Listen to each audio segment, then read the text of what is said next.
ફોટોગ્રાફરની સુંદર પાડેલી તસવીર દિવાલ પર ખૂબ જ સુંદર લાગે છે.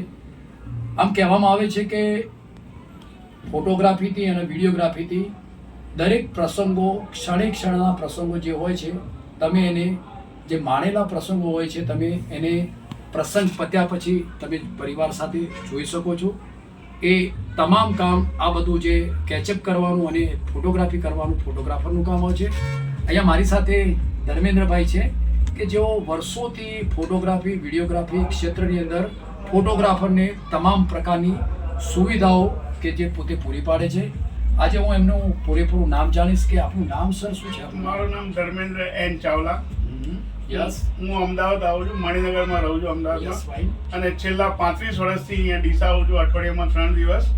દરેક બનાસકાંઠા ડીસાના ફોટોગ્રાફર વિડીયોગ્રાફર મેં દરેક રીતે મદદ કરી. જે રીતે મારે આલ્બમ બનાવવાના કેમેરા એસેસરી બધું દરેક રીતે પૂરું પાડી છે. ફોટોગ્રાફરને મેં ઘણી મદદ કરી છે, જેમને પૈસા ઓછા બાકી બી રાખીને એમને હું આગળ લાવ્યો છું. ઘણા હજુ મને યાદ બી કરે છે, સપોર્ટ બી આજ બી તારીખમાં મને સપોર્ટ આપી રહ્યા છે.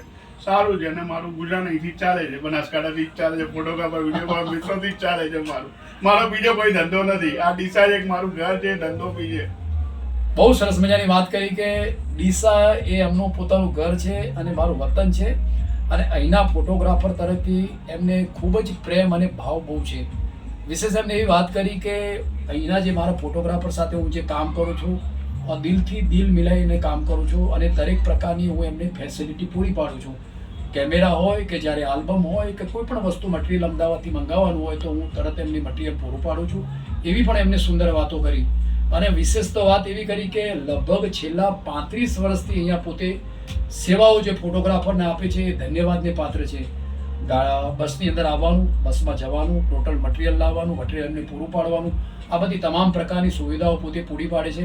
એટલે એક ગૌરવવાળી વાત છે કે ફોટોગ્રાફરોને એક એમના ક્ષેત્રની અંદર મદદ કરવી અને એમનો પોતાનો ગ્રોથ કેવી રીતે વધે એ પણ એમની ખૂબ સરસ મજાની ભાવનાઓ છે.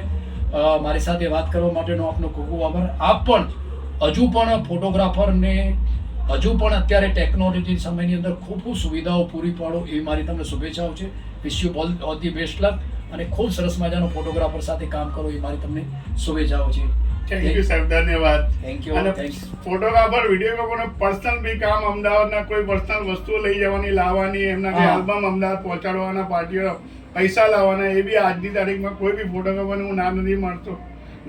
ભલે મને ફોટોગ્રાફર આલ્બમ નથી, પરચુરણ કામ બી આપે છે, એ બી હું કોઈને ના નથી પાડતો, હું કરી આપું છું. ભલે મને પેલું RGBનું કામ આપે તો બી કોઈ ફોટોગ્રાફરને હું ના નથી પાડતો. 50 રૂપિયાનું કામ આપે કે 5 કોઈ ફોટોગ્રાફરને હું ના નથી પાડતો. શું વાત કરો છો? આજની તારીખમાં મને આલ્બમ બી નથી આપે, એ બી મને ખબર છે. ખાલી RGBનું કામ આપે છે તો બી હું કોઈ ફોટોગ્રાફર ના આજની તારીખમાં ના નથી પાડતો. શું વાત કરો છો? એમને એવી પણ વાત કરે કે ફોટોગ્રાફરનું નાનામાં નાનું કામ કંઈક અમદાવાદ લેવલનું કંઈ હોય, પરિવારનું કામ અથવા ફોટોગ્રાફરનું કામ હોય, એ પણ પોતે ખૂબ હોશથી અને બહુ મનથી કામ કરે છે. અને આમ એવું કહેવાનું એવું છે કે મારી માટે દરેક ફોટોગ્રાફર એક જ સમાન છે, એવી સુંદર મજાની વાત કરી.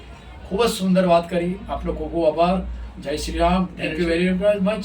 અને આપ આ ક્ષેત્રમાં ખૂબ જ કામ કરો એ મારી શુભેચ્છાઓ. થેન્ક યુ સાહેબ, ધન્યવાદ.